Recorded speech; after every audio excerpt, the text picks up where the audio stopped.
నమస్కారం డీసీటీవీ వార్తలోకి స్వాగతం. తిరుపతిలో నిర్వహించిన ప్రెస్ కాన్ఫరెన్స్లో పనబాక లక్ష్మి, డాలర్స్ దివాకర్ రెడ్డి రాష్ట్ర అభివృద్ధికి కూటమి ప్రభుత్వం అవసరమని పేర్కొన్నారు. అనకాపల్లిలో ఇంటిగ్రేటెడ్ స్టీల్ ప్లాంట్ శంకుస్థాపనతో 1,00,000 మందికి ప్రత్యక్ష, పరోక్ష ఉద్యోగ అవకాశాలు కల్పించనున్నట్లు తెలిపారు. నారా లోకేష్ పాదయాత్రలో ఇచ్చిన హామీల మేరకు ఉద్యోగాల కల్పనలో భాగంగా ఉగాది రోజు జాబ్ క్యాలెండర్ విడుదల చేస్తామని వెల్లడించారు. ఈ రోజునున్నటువంటి కూటమి ప్రభుత్వం వల్లే అవుతుందని చెప్పని నిరూపించింది నిన్నటి శంకుస్థాపన.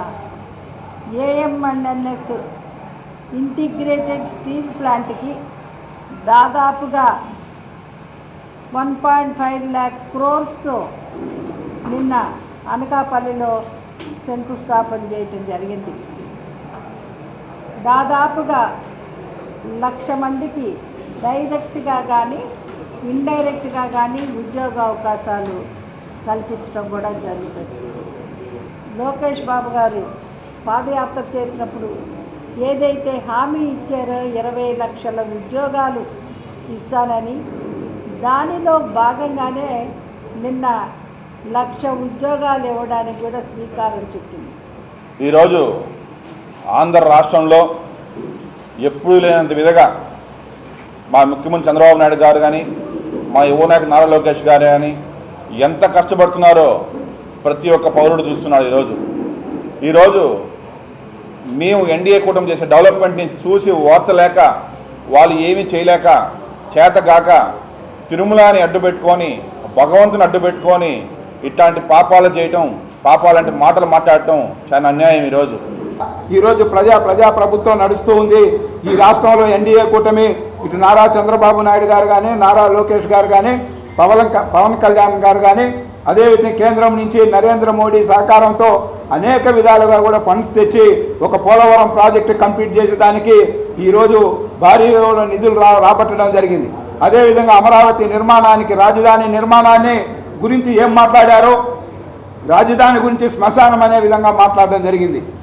ఈ విధంగా మాట్లాడిన దుర్మార్గులు 3 రాజధానుల పేరుతో ఏ విధంగా 5 సంవత్సరాలు కాలయాపన చేశారో ఒక్కసారి ప్రజలందరినీ ఆలోచించమని తెలియజేస్తాను. కలియుగ ప్రత్యక్ష దైవం శ్రీ వెంకటేశ్వర స్వామి వారి దర్శనం కోసం తిరుమలకు భక్తులు పోటెత్తారు. సాధారణ రోజులతో పోలిస్తే ప్రస్తుతం తిరుమలలో భక్తుల రద్దీ సాధారణం కంటే ఎక్కువగా ఉంది. వైకుంఠం క్యూ కాంప్లెక్స్లోని కంపార్ట్మెంట్లన్నీ భక్తులతో నిండిపోయాయి. మంగళవారం నాటి పరిస్థితుల ప్రకారం శ్రీవారి సర్వదర్శనం ఎస్ఎస్డి కోసం వేచి ఉన్న భక్తులకు సుమారు 12 గంటల సమయం పడుతోంది. తిరుమల తిరుపతి దేవస్థానం అధికారులు వెల్లడించిన తాజా సమాచారం ప్రకారం దర్శన క్రమం ఇలా ఉంది. సర్వదర్శనం టోకన్ లేని వారు, క్యూ లైన్లలో వేచి ఉన్న భక్తులకు స్వామివారి దర్శనం కలగటానికి కనీసం 12 గంటల సమయం పడుతోంది. 300 రూపాయల ప్రత్యేక ప్రవేశ దర్శనం, ముందస్తుగా టికెట్లు బుక్ చేసుకున్న భక్తులకు దర్శనం కొంత వేగంగా జరుగుతోంది. వీరికి తమ కేటాయించిన సమయం నుండి సుమారు 3 గంటల్లో దర్శనం పూర్తవుతోంది. సర్వదర్శన టోకెన్ల జారీ, శ్రీవారిని దర్శించుకోవాలనుకునే సామాన్య భక్తుల సౌకర్యార్థం టీటీడీ సోమవారం నాడు తిరుపతిలోని వివిధ ప్రాంతాల్లో 10,000 సర్వదర్శన ఎస్ఎస్డి టోకన్లను జారీ చేసింది. టోకెన్ల కేంద్రాలు శ్రీనివాసం, విష్ణు నివాసం మరియు భూదేవి కాంప్లెక్స్ వద్ద ఈ టోకన్లను పంపిణీ చేశారు. దర్శన సమయం, ఈ టోకన్లు పొందిన భక్తులకు మంగళవారం మధ్యాహ్నం 12 గంటల నుండి రాత్రి 10 గంటల వరకు కేటాయించిన స్లాట్లలో దర్శనం కల్పించనున్నారు. టోకెన్ ఉన్న భక్తులు తమకు కేటాయించిన సమయానికి 2 గంటల ముందుగా అలిపిరి లేదా తిరుమల క్యూ లైన్ల వద్దకు చేరుకోవాలని అధికారులు సూచించారు. రద్దీ దృష్ట్యా క్యూ కాంప్లెక్స్లలో వేచి ఉన్న భక్తులకు టీటీడీ విస్తృత ఏర్పాట్లు చేసింది. కంపార్ట్మెంట్లలో గంటల తరబడి వేచి ఉండే భక్తులకు నిరంతరాయంగా అన్నప్రసాదం, పాలు మరియు తాగునీరు పంపిణీ చేస్తున్నారు. భక్తులు ఎండ తాకిడికి గురి కాకుండా క్యూ లైన్ల వద్ద చలువ పందిళ్లు, తాత్కాలిక షెడ్లను ఏర్పాటు చేశారు.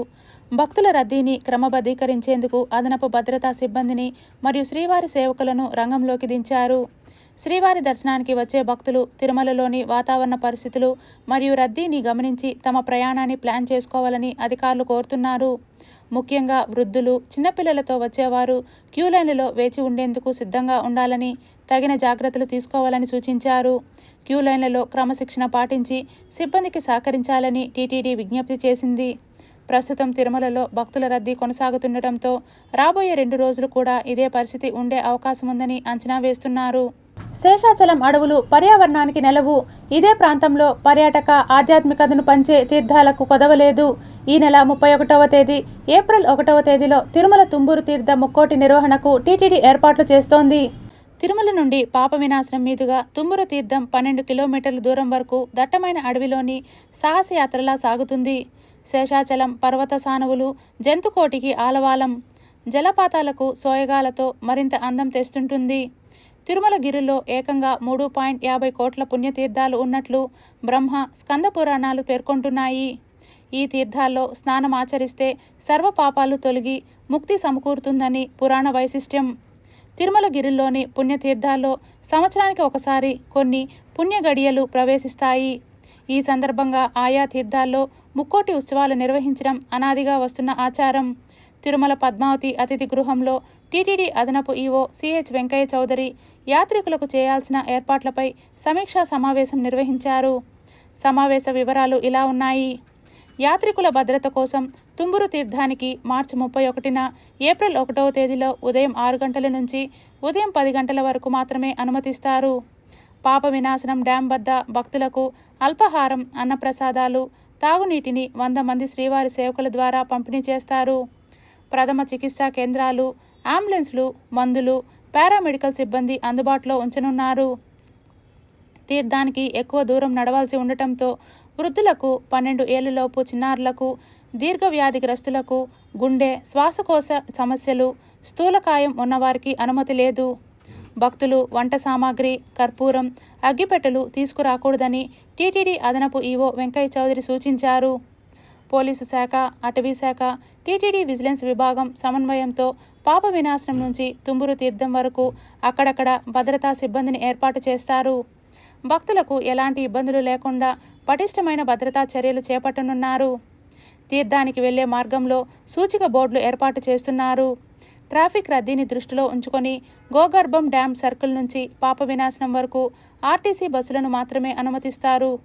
ప్రైవేట్ వాహనాలకు అనుమతి ఉండదు. తుంబుర తీర్థంలో ముక్కోటి పుణ్యగడియల్లో స్నానమాచరిస్తే సర్వ పాపాలు తొలగి ముక్తి కలుగుతుందని పురాణ వైశిష్ట్యం. ప్రకృతి సౌందర్యాల నడుమ నిర్వహించే తుంబురు తీర్థ ముక్కోటిని దర్శించి స్నానమాచరించడం ఒక ప్రత్యేక అనుభూతిగా భక్తులు భావిస్తారు. తుంబుర తీర్థానికి మరొక పేరు కూడా ఉంది. గోన తీర్థంగా పిలిచే ఈ ప్రదేశంలోనే తుంబురుడు తపస్సు చేశాడని పురాణాలు చెబుతున్నాయి. దట్టమైన అటవీ ప్రాంతంలో తుంబురు కొండ రెండుగా చీలి దారి ఇచ్చినట్లు ప్రకృతి అందాలతో తుంబురు తీర్థం కనువిందు చేస్తుంది. నారదుడు స్వామివారిపై అనర్గళంగా గీతాలు పాడటంతో అలిగిన తుంబురుడు వెనక్కి తగ్గి ఈ తీర్థంలోనే కూర్చుండిపోతారని పురాణాలు చెబుతున్నాయి. ఈ సమయంలో స్వయంగా వెంకటేశ్వర స్వామి వెళ్లి తుంబురుణ్ణి బుజ్జగించారని, అందుకే ఆ ప్రాంతానికి తుంబుర తీర్థంగా పేరుగాంచిందని స్థల పురాణం. శ్రీవారి పరమ భక్తురాలైన తరిగొండ వెంగమాంబకు తుంబురు తీర్థంలోనే స్వామివారు సాక్షాత్కరించారని ప్రసిద్ధి. తుంబురు తీర్థ ముక్కోటి పర్వదినాన తిరుమల నుంచి ఉత్సవమూర్తులను మేళతాళాలతో మాడవీధులలో ఊరేగించి అనంతరం ఊరేగింపుగా తుంబుర తీర్థానికి తీసుకువెళ్తారు. అక్కడ వైకానస ఆగమ పద్ధతిలో పూజలు నిర్వహించి భక్తులకు తీర్థ ప్రసాదాలు పంపిణీ చేస్తారు. వసంతోత్సవాల్లో రెండో రోజు మార్చి 31వ తేదీ బంగారు రథాన్ని అధిరోహించే శ్రీ మలయప్ప స్వామివారు తిరుమాడ వీధుల్లో విహరించనున్నారు. శ్రీవారికి ఏడాది పొడవునా నిత్య కార్యక్రమాలకు కొదవలేదు. ఈ నెల 30వ తేదీ నుంచి 3 రోజుల పాటు శ్రీవారి సాలకట్ల వసంతోత్సవాలు వైభవంగా నిర్వహించనున్నారు. వసంతోత్సవాల్లో రెండో రోజు మార్చి 31వ తేదీ బంగారు రథాన్ని అధిరోహించే శ్రీ మలయప్ప స్వామివారు తిరుమాడ వీధుల్లో విహరించనున్నారు. ఈ 3 రోజులు ఆర్జిత సేవలను రద్దు చేసినట్లు టీటీడీ అధికారులు చెప్పారు. తిరుమలలో ప్రతి సంవత్సరం మార్చి నెలలో చైత్రశుద్ధి పౌర్ణమికి ముగింపుగా 3 రోజుల పాటు వసంతోత్సవాలు నిర్వహించడం ఆనవాయితీ. అందువల్ల శ్రీవారి ఆలయంలో మార్చి 30వ తేదీ నుంచి ఏప్రిల్ 1వ తేదీ వరకు 3 రోజుల పాటు కళ్యాణోత్సవం, ఊంజల్ సేవ, ఆర్జిత బ్రహ్మోత్సవం, సహస్ర దీపాలంకార సేవలను, మార్చి 31న అష్టదళ పాద పద్మారాధన సేవ రద్దు చేసినట్లు టీటీడీ అధికారులు ప్రకటించారు. వసంత ఋతువులో శ్రీ మలయప్ప స్వామివారికి జరిగే ఈ ఉత్సవానికి వసంతోత్సవం అని పేరు ఏర్పడింది. ఈ క్రతువులో సుగంధ పుష్పాలను స్వామికి సమర్పించడమే కాక వివిధ ఫలాలను కూడా నివేదించడం ఈ వసంతోత్సవంలో ప్రధాన ప్రక్రియ.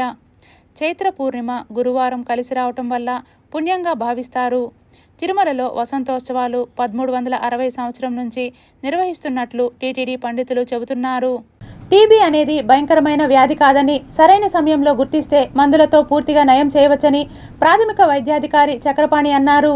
ప్రపంచ క్షయ వ్యాధి నివారణ దినోత్సవం సందర్భంగా రేణిగుంట ప్రాథమిక ఆరోగ్య కేంద్రంలో డాక్టర్ చక్రపాణి ఆధ్వర్యంలో టీబీ లక్షణాలు, నివారణలపై అవగాహన ర్యాలీ నిర్వహించారు. ప్రాథమిక వైద్య కేంద్రం పరిసర ప్రాంతాలకు వెళ్లి క్షయవ్యాధి నివారణ ప్రతిజ్ఞ చేశారు.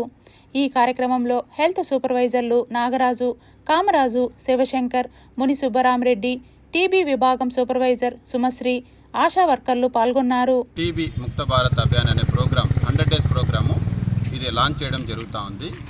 ఈ ప్రోగ్రాం ముఖ్య ఉద్దేశం ఏంటంటే మన ఆశాలు, ఏఎన్ఎంలు, ఎంఎల్హెచ్పీలు వీళ్ళందరూ కూడా ఇంటింటికి వెళ్తారు. ఇంటింటికి వెళ్ళి ప్రతి ఒక్కరిని స్క్రీన్ చేస్తారు. మనం ఇంతకుముందు ఏ విధంగా అయితే ఫీవర్ సర్వే చేశాము, ఎన్సిడిసిడి ప్రోగ్రామ్ చేస్తున్నాము, అలాగే లెప్రసీ ప్రోగ్రామ్ ఏ విధంగా స్క్రీన్ చేశామో ఈ ప్రోగ్రాంలో భాగంగా 100 డేస్ ప్రోగ్రామ్ ఇది. ఈ 100 డేస్ ప్రతి ఒక్కరు ఇంటింటికి వెళ్ళి ప్రతి ఒక్కరిని స్క్రీన్ చేస్తారు. దీంట్లో ముఖ్యంగా ఎవరిని స్క్రీన్ చేస్తారంటే అల్నరబుల్ పాపులేషన్ అని ఉంటారు. వాళ్ళలో ఏంటంటే బ్యాడ్ హ్యాబిట్స్ ఉన్నవాళ్ళు, స్మోకింగు, ఆల్కహాలు, అలాగే హెచ్ఐవి ఉన్నవాళ్ళు, క్యాన్సర్ పేషెంట్స్ని, అలాగే ఇమ్యూనో కాంప్రమైజ్డ్ పేషెంట్స్ని, అలాగే 2 వారాలను మించి దగ్గు ఉంటే, ఎవరికన్నా గళ్ళపడుతుంటే వాళ్ళని టెస్ట్ చేయడము, అలాగే జ్వరం 2 వారాలకు మించి జ్వరం ఉన్నా, అలాగే వెయిట్ తగ్గిపోతున్నా, ఇలాంటి వాళ్ళందరినీ కూడా ఐడెంటిఫై చేయడం జరుగుతుంది. ఎవ్వరు కూడా భయపడొద్దు. ఇది సాధారణమైన జబ్బే, కానీ దీన్ని ఏ జబ్బునైనా సరే మనం నెగ్లెక్ట్ చేస్తే అది సీరియస్ అవుతుంది. సీరియస్ అయితే ఎవరు ఏం చేయలేం. కాబట్టి ప్రతి ఒక్కరూ కూడా మా పిహెచ్సిని సందర్శించి ప్రతి ఒక్కరూ కూడా మందులు తీసుకోవడము, గల పరీక్ష చేయించుకోవడము, ఈ విధంగా ఈ ప్రోగ్రామ్ని సద్వినియోగం చేసుకోవాల్సిందిగా మీ తరపున నేను కోరుకుంటున్నాను. తిరుమలలో శ్రీవారికి కళ్యాణ కట్టలో భక్తులు సమర్పించిన తలనీలాలు ఏం చేస్తారో తెలుసా? తలనీలాల వల్ల టీటీడీకి ఆదాయం వస్తుందా, లేక తలనీలాలు తీసే ఖర్చును టీటీడీ భరిస్తుందా? ఇంతకీ తిరుమల తలనీలాల కథేంటో ఇప్పుడు ఈ కథనంలో తెలుసుకుందాం. కలియుగ వైకుంఠం తిరుమల శ్రీవారి సన్నిధిలో తలనీలాలు తీయించుకోవటం అనేది అనాదిగా వస్తున్న ఆచారం. స్వామివారికి తలనీలాలు ఇవ్వటం వెనుక కూడా చారిత్రక కథనాలు ఉన్నాయి. అయితే ప్రతిరోజు లక్షల్లో భక్తులు స్వామివారికి తలనీలాలు సమర్పిస్తుంటారు. అయితే భక్తులు సమర్పించిన తలనీలాలను టీటీడీ ఏం చేస్తుంది? తలనీలాల వల్ల టీటీడీకి లాభమా, నష్టమా? ఇలాంటి ఆసక్తికరమైన విషయాలను ఇప్పుడు తెలుసుకుందాం. తిరుమల శ్రీవారికి భక్తులు మొక్కుబడిగా సమర్పించే తలనీలాల సేకరణ వెనుక ఒక పెద్ద ప్రక్రియ ఉంటుంది. టీటీడీ వాటిని చాలా పద్ధతిగా నిర్వహిస్తుంది.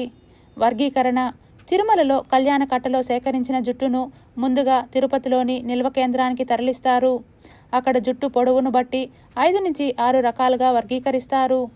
ఇందులో మొదటి 2.5 ఫీట్లు పొడవు ఉన్న జుట్టు అయితే, చివరిది చాలా చిన్న చిన్న ముక్కలుగా ఉండే వెంట్రుకలు. వీటిని సపరేట్ చేస్తారు. శుద్ధీకరణ: 5 నుంచి 6 రకాలుగా వేరు చేసిన వెంట్రుకలను క్రిమి సంహారక ద్రవాలతో శుభ్రం చేస్తారు. ఆ తర్వాత ఎండలో ఆరబెట్టి తేమ లేకుండా జాగ్రత్త పడతారు. ఇలా చేయటం వల్ల జుట్టు పాడవకుండా ఉంటుంది. అంతర్జాతీయ ఈ వేలం: తిరుమల జుట్టుకు అంతర్జాతీయంగా చాలా డిమాండ్ ఉంది. టీటీడీ ప్రతి నెల లేదా నిర్ణీత సమయాల్లో శుభ్రం చేసిన వెంట్రుకలకు ఈ వేలం నిర్వహిస్తుంది. ప్రపంచవ్యాప్తంగా ఉన్న వ్యాపారులు ఈ వేలంలో పాల్గొని జుట్టును కొనుగోలు చేస్తారు. వినియోగం: ఈ వేలంలో కొన్న వెంట్రుకలను ప్రధానంగా ఈ క్రింది వాటి కోసం ఉపయోగిస్తారు. విగ్గుల తయారీ: తిరుమలలో స్వామివారికి సమర్పించిన పొడవాటి తలనీలాలను సహజ సిద్ధమైన విగ్గుల తయారీకి ఉపయోగిస్తారట. ఈ విగ్గులకు ముఖ్యంగా అమెరికా, ఐరోపా దేశాల్లో ఎక్కువ డిమాండ్ ఉంటుందట. కాస్మెటిక్స్: చిన్న చిన్న ముక్కలుగా ఉన్న జుట్టును ప్రాసెస్ చేసి అందులోని కెరాటిన్ అనే ప్రోటీన్ను వేరు చేస్తారు.